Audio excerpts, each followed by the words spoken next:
छत्रपती शिवाजी महाराजांचे आध्यात्मिक गुरु जगद्गुरु संत तुकाराम महाराज होते।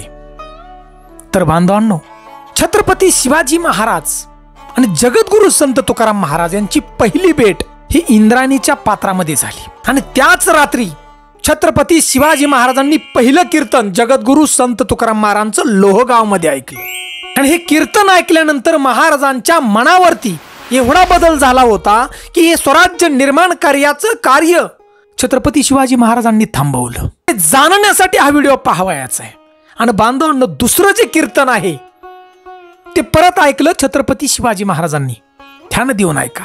आणि हा दुसऱ्या कीर्तनाचा संदेश ऐकल्यानंतर हे स्वराज्य निर्माण करण्याचं कार्य परत चालू केलं। काय होता तो दुसऱ्या कीर्तनातला संदेश? आणि बांधवांनो, तो संदेश संत तुकाराम महाराजांचा होता। विचार करा आणि तो ऐकण्यासाठी हा व्हिडिओ आपल्याला पाहायचा आहे, कारण काळाची गरज आहे।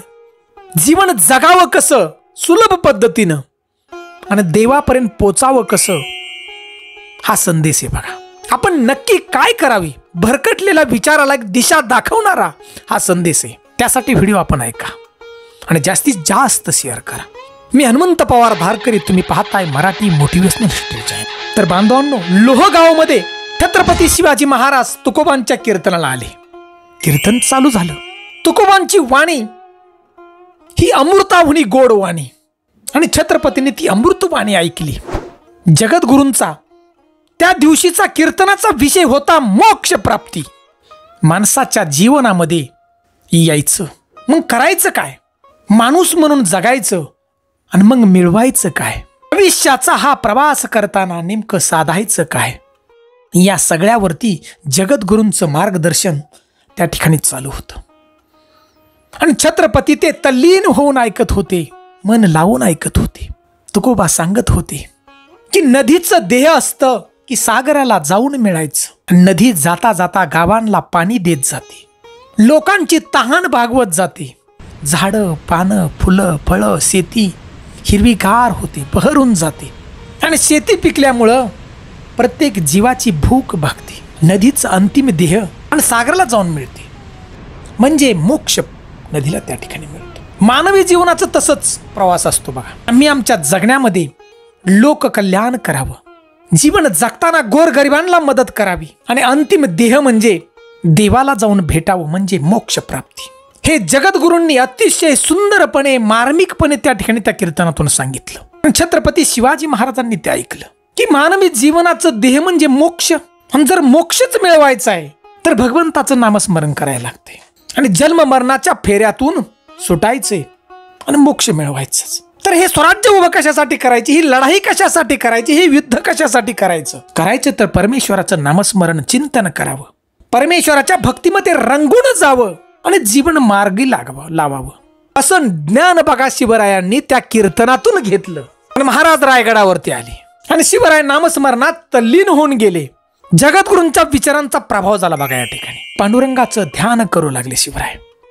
ऐहिक जीवनात दुर्लक्ष करून आध्यात्मिक जीवनाकडे महाराज वळाले आणि शिवरायांनी त्या ठिकाणी बघा राजमार्ग सोडला आणि भक्ती मार्ग त्या ठिकाणी स्वीकारला। छत्रपती शिवरायांमध्ये झालेला हा जो बदल, हे परिवर्तन महासाहेब जिजाऊंनी बघितलं। हे काय झालं शिवबा, जर भजन कीर्तन जर करीत राहिला तू तर रयतेच्या डोईवर सुखाचं छप्पर कोण ठेवणार शिवबा, स्वराज्य उभं कोण करणार शिवबा, तू जर टाळ घेऊन राहिला ना तर तलवार कोण चालवणार।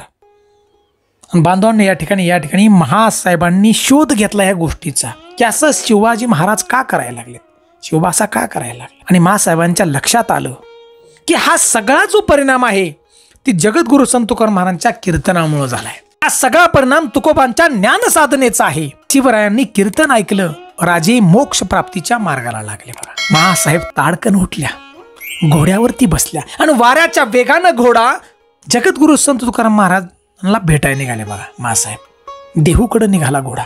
महासाहेब त्या ठिकाणी गेल्या आणि संत तुकाराम महाराजांना त्या ठिकाणी सांगितलं की तुकोबा, आपण दिलेला संदेश योग्य आहे, आपण सांगितलेला मार्गही योग्य आहे, पण आज रयतेवरती जो अन्याय अत्याचार होतोय, या रयतेच्या छातीवरती राक्षस रूपी मुघल नाचतायत, दिवसा ढवळ्या पोरी बाळी उचलल्या जातात, भर दिवसा आबरू लुटली जाते आया बहिणींची. अन्याय अत्याचारानं थैमान मांडले तुकोबा. हे दूर कसं करायचं? नामस्मरण करून हे दूर होईल का? का विठ्ठलाचा धावा करून हे सगळं संपेल? युगायुगातून एक युग प्रवर्तक येत असतो. मग प्रभू रामांच्या रूपानं असू द्या अथवा भगवान श्रीकृष्णांच्या रूपानं असू द्या, आता या काळाला युग प्रवर्ताची गरज आहे. एका योद्ध्याची गरज आहे, एका पराक्रमी पुरुषाची गरज आहे. महाराज ज्या कीर्तनातून मोक्षाचा संदेश दिला, आता तुम्ही उद्याच्या कीर्तनातून आपण आमच्या शिवबाला कर्मयोगाचा सिद्धांत द्या. उद्यापासून त्यांना लढण्याचा सिद्धांत सांगा. आणि बांधवांनो, दुसऱ्या दिवशी छत्रपती शिवाजी महाराज परत तुकाराम महाराजांच्या कीर्तनाला आले बघा. आणि त्या ठिकाणी तुकोबांचा कीर्तनाचा विषय होता कर्मयोग. महासाहेब जिजाऊंनीच सांगितलं होतं की तुम्ही कर्मयोग सिद्धांत सांगा. कीर्तन चालू झालं. आपल्या रसाळ वाणीतून संत तुकाराम महाराज कर्मयोग सांगू लागले.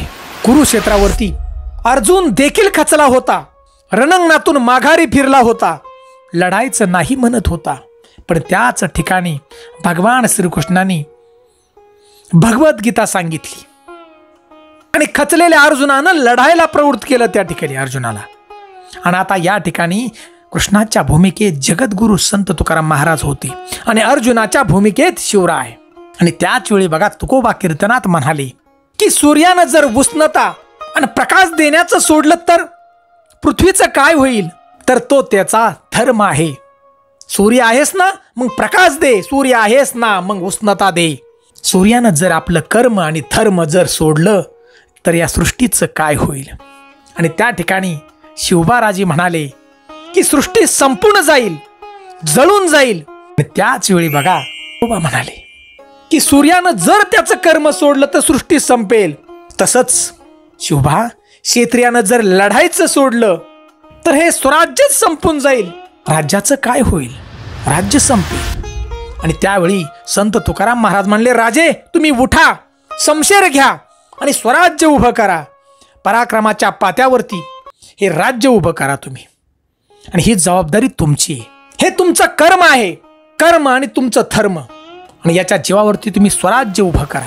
आम्ही भक्तीच्या मार्गानं कल्याण करूया जनतेचं, आणि तुम्ही शक्तीनं आणि तुमच्या युक्तीनं हे स्वराज्य उभं करा आणि जनतेचं कल्याण करा. बांधवांना हा सिद्धांत त्या ठिकाणी कर्मयोगाचा देऊन छत्रपती शिवाजी महाराजांना हे स्वराज्य निर्माण करण्यासाठी इच्छाशक्ती त्या ठिकाणी निर्माण केली संत तुकाराम महाराजांनी आपल्या कीर्तनातून. म्हणून बांधवांनो, सुंदर असं हे स्वराज्य स्वप्नावून उभं केलं छत्रपती शिवरायांनी सगळ्या जाती धर्माला एकत्र करून. म्हणून आज या ठिकाणी आपण मोकळा श्वास घेत आहोत या महाराष्ट्रामध्ये, या देशामध्ये. पण बांधवांनो, आजच्या काळामध्ये जीवन जगताना जर आपला मार्ग भरकटलेला असेल तर हे संतांचे विचार आपल्याला योग्य मार्गावरती आणतील बघा.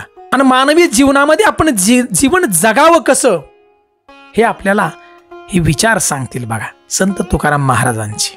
तर बांधवांनो, संत तुकाराम महाराजांचे विचार जर आपल्याला आवडले असतील तर आमच्या चॅनलला नक्की आपण लाईक करा बघा. चॅनलवरती प्रथम असाल तर नक्की सबस्क्राईब करा आणि बेल घंटीचं बटन दाबा, म्हणजे येणारा प्रत्येक व्हिडिओ आपल्यापर्यंत पोहोचेल.